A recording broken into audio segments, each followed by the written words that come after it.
శ్రీ గణేశ పురాణము ఉత్తరార్ధ భాగము క్రీడాఖండము అధ్యాయము 81 శ్రీ గణేశ ఆవిర్భావము. పార్వతీదేవి పట్టరాని సంతోషంతో తన తపోవృత్తాంతం సఖీజనులకు చెప్పింది. ఆమె ఎల్లప్పుడూ గుణేశునే స్మరిస్తూ వచ్చింది. ఏ బాలును చూసినా వాడు గుణేశుడని భ్రమించి వాడిని పట్టుకుందామని వాడు వెనక పరిగెత్తేది. విరామం లేకుండా ఆమె అనవతరం గుణేశునే తలుచుకునేది. ఒక్క క్షణం కూడా విశ్రమించేది కాదు. గుణేశ మధురనామం జపిస్తూ తన్మయత్వం చెందేది. లోకమంతటిలోనే గుణేశుని దర్శించేది. సఖులారా, నేను గుణేశుని ఎలా పొందగలనో మీరు చెప్పగలరా అని వాళ్లను అమాయకంగా అడిగేది. ఆమె అలా అహశ్చ రాత్రిశ్చ గుణేశుని స్మరిస్తూ ఉండగా ఆమెకు తటాలన ఒక విషయం గుర్తువచ్చి, తొల్లి నేను శివుణ్ణి పొందడానికి పార్థివ గణేశ వ్రతము ఆచరింపమని మా తండ్రి ఆజ్ఞాపించాడు. నేను నా తండ్రి చెప్పిన రీతిని నియమం తప్పకుండా వ్రతం ఆచరించి శివుణ్ణి పొందగలిగాను. అలాగే ఇప్పుడు గుణేశుని పుత్రునిగా పొందుటకు ఆ వ్రతాన్నే ఆచరిస్తాను అని మనస్సులో నిశ్చయించుకుంది. అంతలో భాద్రపద శుద్ధ చతుర్థి వచ్చింది. పార్వతీదేవి శ్రీ గణేశుని విగ్రహం తయారు చేసి ఆ విగ్రహంనకు షోడశోపచారాలు చేసింది. ముఖ్యంగా అత్యంత భక్తితో బిల్వపత్రాలతోనూ దూర్వాంకురాలతోనూ శమీపత్రాలతోనూ విశేషంగా పూజ చేసింది. అనేక భక్ష్యములు మధుర ఫలాలు నివేదించింది. ప్రదక్షిణ నమస్కారాలు ప్రణామములు అర్పించింది. స్వామి సంతోషం కొరకు స్తోత్రాలు చేసింది. పాటలు పాడింది. బ్రాహ్మణులను భూరి దక్షిణలతో సత్కరించింది. ఆమె కడు భక్తితో చేసిన పూజకు సంతోషించి గణేశుడు ప్రసన్నుడైనాడు. పార్థివ విగ్రహం చేతనమై ఆ విగ్రహం నుండి కోటి సూర్యప్రభలతో కోట్యనల దీప్తులను కోటి చంద్రప్రభలను అధక్కరించిన తేజోమూర్తి ప్రభవించాడు. ఆ దివ్య తేజోమూర్తిని చూసి గౌరీదేవి తట్టుకోలేకపోయింది. కండ్లు చీకట్లు కమ్మాయి. తల తిరిగింది. శరీరం వశం తప్పి ఆమె మూర్ఛపోయింది. ముహూర్తకాలం తర్వాత ఆమెకు తెలివి వచ్చి లేచి కాస్త స్థిమితపడి శివుని దగ్గరికి వెళ్ళి, నాథా, నా పూజలో ఏదైనా లోపం ఉందా, లేక ఎవడైనా నా వ్రతం భంగపరచడానికి అభిచారం చేశాడా, నాకు అంతుపట్టడం లేదు. దయానిధి, ఎందుకు నా ప్రయత్నం విఫలమైంది అని దీన వదనంతో శివుని అడిగింది. ఆమె ఆరాటం గమనించాడు గణేశుడు. సౌమ్యమైన తేజస్సుతో బాలరూపం ధరించాడు. అసంఖ్యాకమైన ముఖాలు, నయనాలు, పాదపద్మాలు ధరించి అసంఖ్యాకమైన కిరీటములు, సూర్య చంద్రాగ్నులను నేత్రములుగా ధరించిన ఆ ప్రభువును చూసింది పార్వతి. స్వామి మెడలో మంచి ముత్యాల హారాలు, చేతుల్లో అనేక ఆయుధాలు ధరించాడు. సర్వావయ సుందరమైన ఆ సౌమ్యమూర్తిని చూసి కండ్లు మూసుకుని తనలో తాను ఇలా ఆలోచించింది, ఈ రూపం ఏమిటి అని తర్కించుకుని తర్వాత కండ్లు తెరిచి చూసేసరికి ఆమెకు శివోపదిష్టమైన మంత్రరాజ ధ్యానమూర్తి కనిపించాడు. ఇదంతా ఆ ప్రభుని మాయ, నేను భ్రాంతిలో పడ్డాను అని యోచించి, ప్రభు, నీవెవడవు, ఎక్కడి నుంచి నీ రాక, ఎందుకు ఇక్కడకు వచ్చావు, నువ్వు గుణేశుడవేనా, దయచేసి చెప్పు అని అడిగింది. అమ్మా గిరిజాదేవి, నువ్వు దివారాత్రంలో ఎవని కోసం ధ్యానించావో ఆ గుణేశమూర్తిని నేనే. నువ్వు తపస్సు చేసి నీకు పుత్రునిగా పుట్టాలని ఏ స్వామిని కోరుకున్నావో ఆ పరమపురుషుణ్ణి నేనే. మీకు పుత్రునిగా పుడతాను, మీ సేవలు అందుకుంటాను. సింధు దైత్యుని వధించి దేవతలు వారి వారి స్వస్థానములు పొందేట్లు చేస్తాను. ఆ కార్యం పూర్తయ్యాక నా స్వస్థానముకు నేను మరలిపోతాను అని పార్వతితో చెప్పాడు.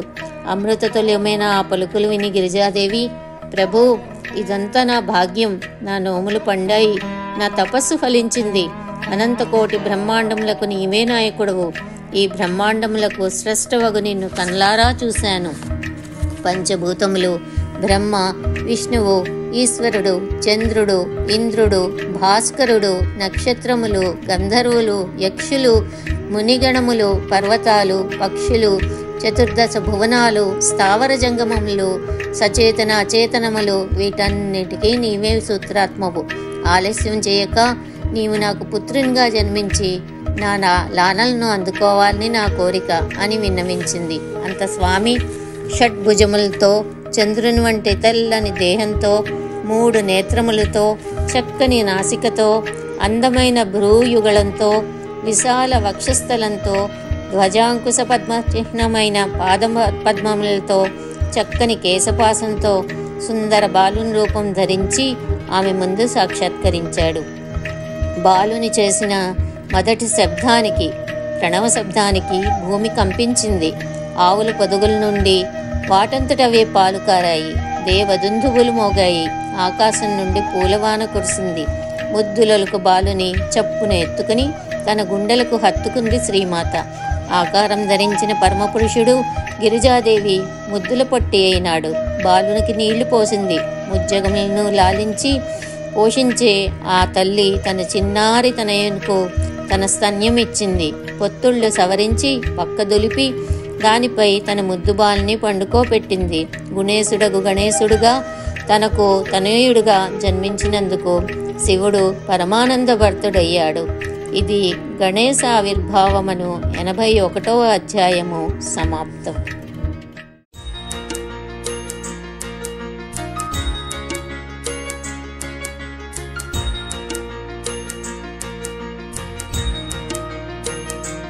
శ్రీ గణేశ పురాణము ఉత్తరార్ధ భాగము క్రీడాఖండము అధ్యాయము 82. ఎల్లరూ గణపతిని ఆరాధించుట. శివగణములు శివుని దగ్గరికి వెళ్ళి పుత్రుడు కలిగిన శుభవార్తను తెలిపి బాలుని చూడడానికి రమ్మని చెప్పారు. వారు చెప్పిన శుభవార్తకు సంతోషించి శంకరుడు వారిని అనుసరించి వచ్చి పున్నమి వెన్నెల వంటి, మల్లెపువ్వు వంటి తెల్లదనం గల పార్వతి పక్కన పండుకున్న బాలుణ్ణి చూశాడు. అతడి కండ్లు కల్వరేకులను పోలి ఉన్నాయి. బాలుని అద్భుత రూపం చూసి ఆశ్చర్యపోయాడు శంకరుడు.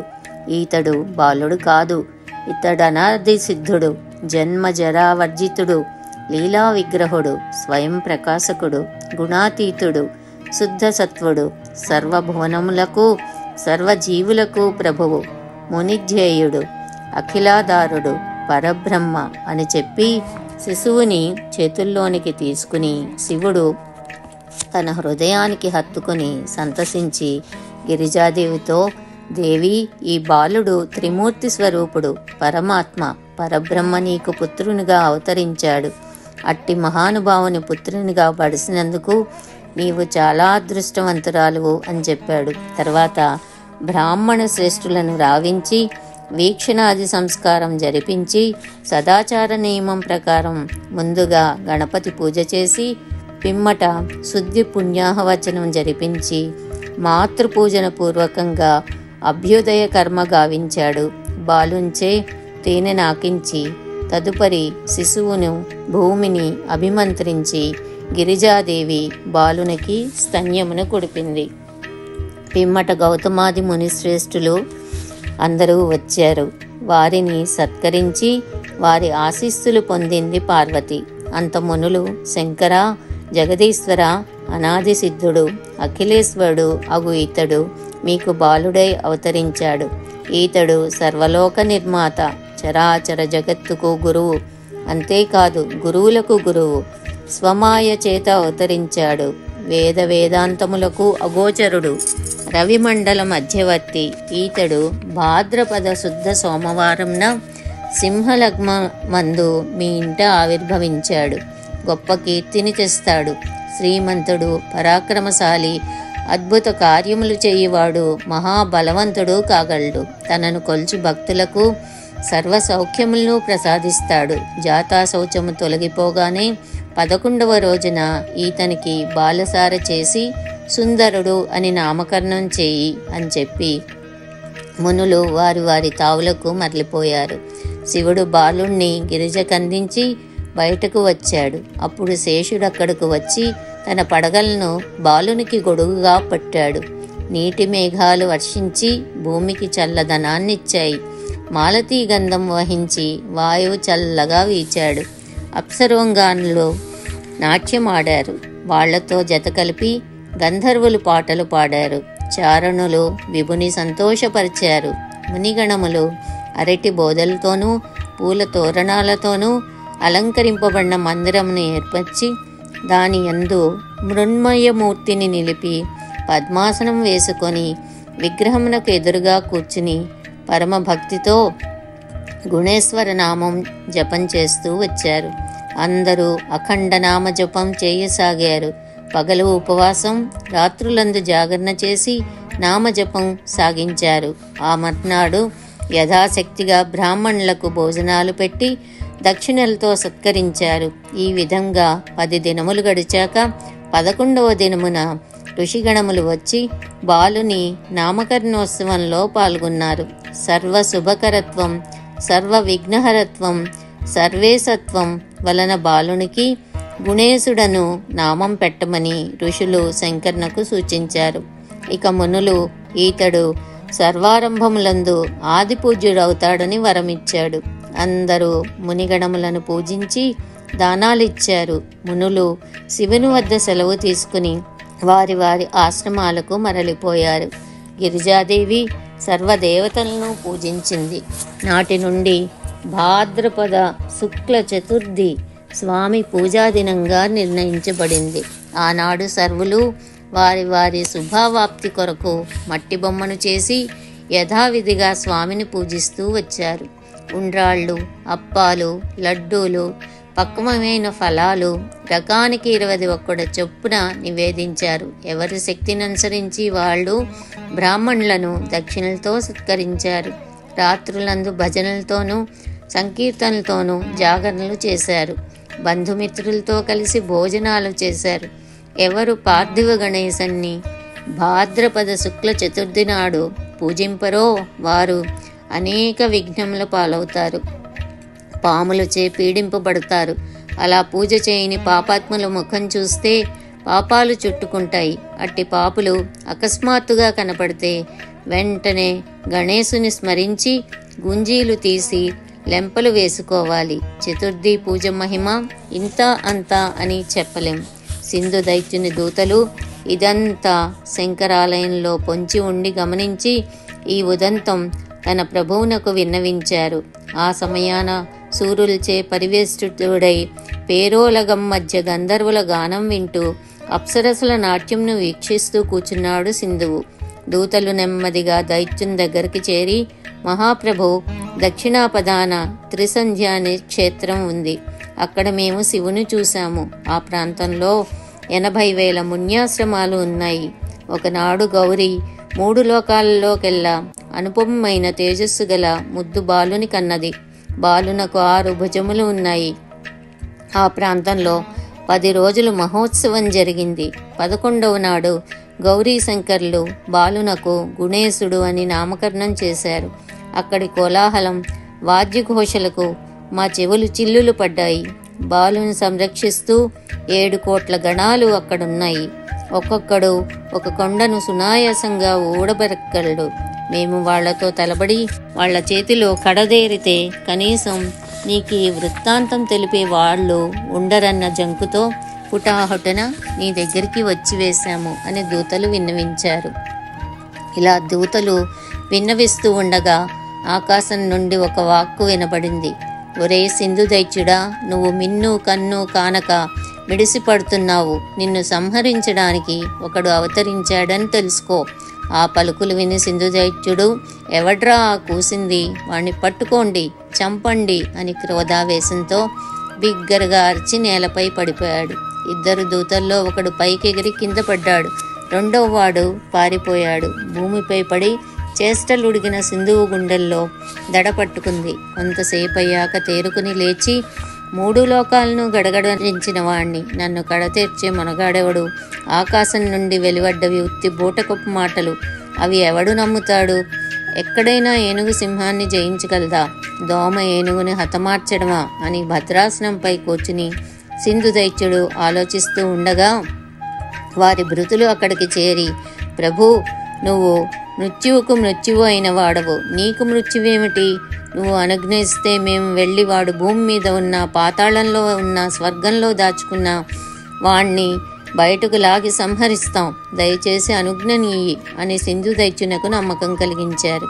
అయితే వెంటనే బయలుదేరండి, నాకు శత్రువని చెప్పబడుతున్న వాణ్ణి పసికట్టి సంహరించి ఆ వార్త నాకు చెప్పండి, వెళ్ళండి అని సింధుదైత్యుడు వాళ్లను ప్రోత్సహించాడు.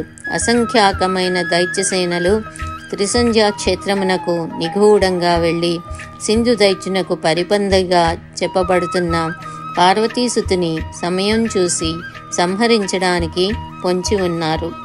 82వ అధ్యాయం సమాప్తం.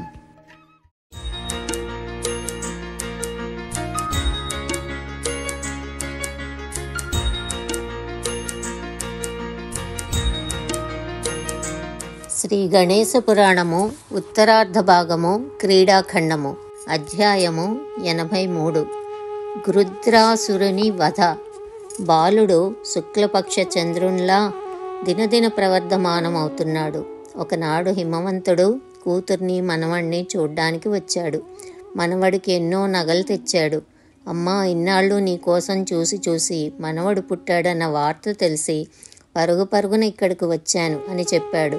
తండ్రి కూతుళ్ళు ఆనంద బాష్పాలు రాలుస్తూ ఒకళ్ళనొకరు ఆలింగనం చేసుకున్నారు. తర్వాత గౌరి తండ్రితో ఇన్ని దినాలు రాలేదని కాస్త నిష్ఠూరంగా మాట్లాడింది. హిమవంతుడు ఇంతవరకు రాకపోవడానికి గల కారణం చెప్పి ఆమె అలుకని తీర్చాడు.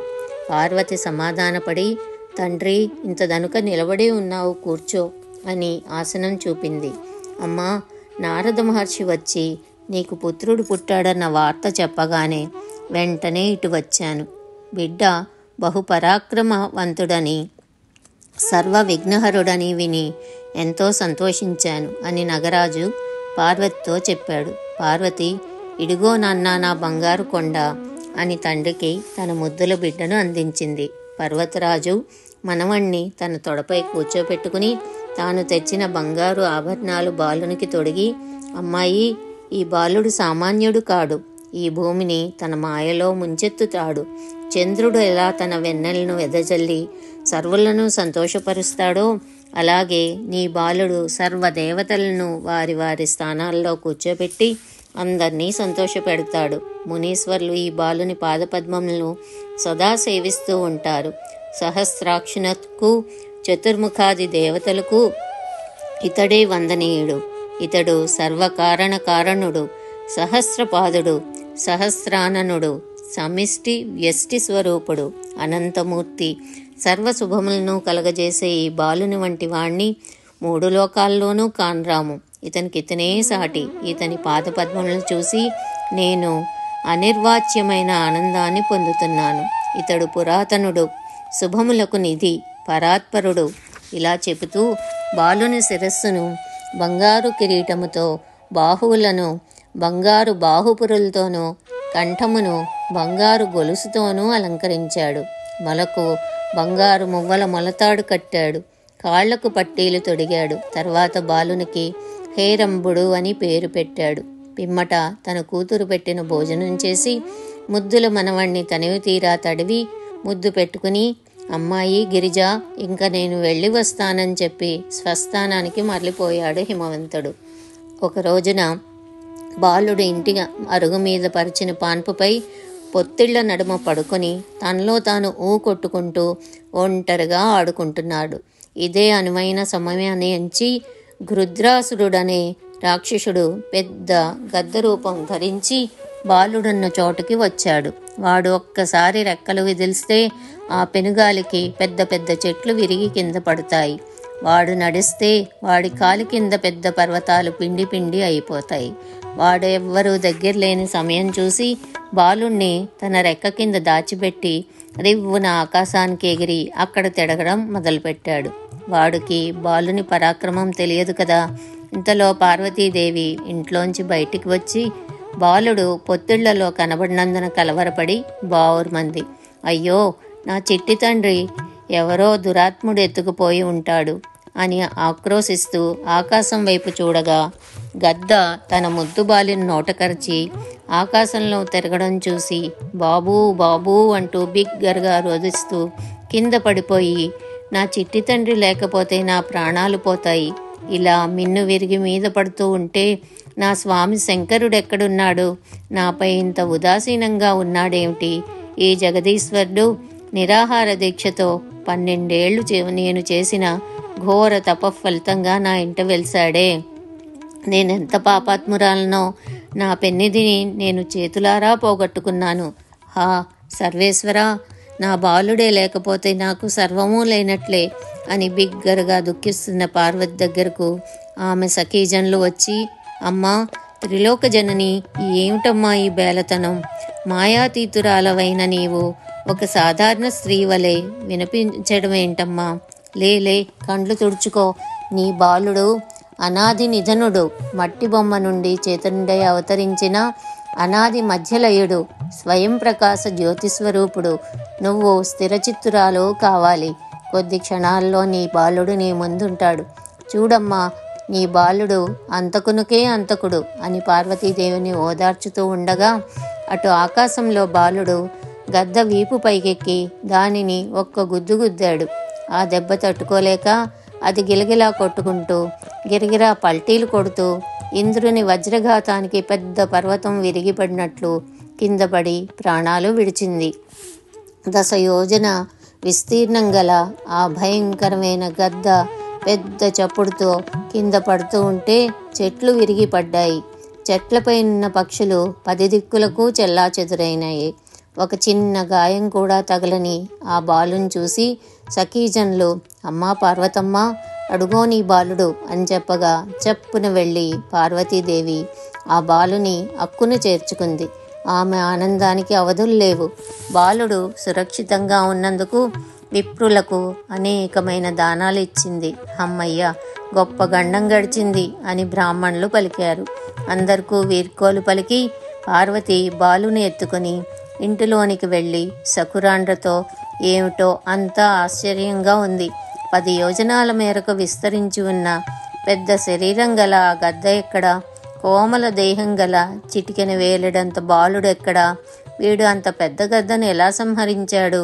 నా చిట్టి తండ్రి ఇంకా ఏం ఘనకార్యాలు చేస్తాడో అంటూ బాలుడికి బొజ్జ నిండా పాలు పట్టింది. వీడిని తక్కువగా అంచనా వేయకూడదు. ఒక చిన్న అగ్నికణం పెద్ద కట్టెల మోపును కాల్చినట్టు నా ఈ బుడత అంత పెద్ద రాక్షసుణ్ణి హతమార్చాడు అని తనలో తాను అనుకుంది. తర్వాత ఈశ్వర గణాలు వచ్చి ముక్కలు ముక్కలై పడి ఉన్న ఆ గృధ్రుని దేహాన్ని చాలా దూరం తీసుకుని వెళ్ళి అక్కడ పూడ్చివేశారు. ఫలశ్రుతి: ఈ ఆఖ్యానమును విన్నవారికి అసురుల వల్ల భయం ఉండదు. 83వ అధ్యాయం సమాప్తం.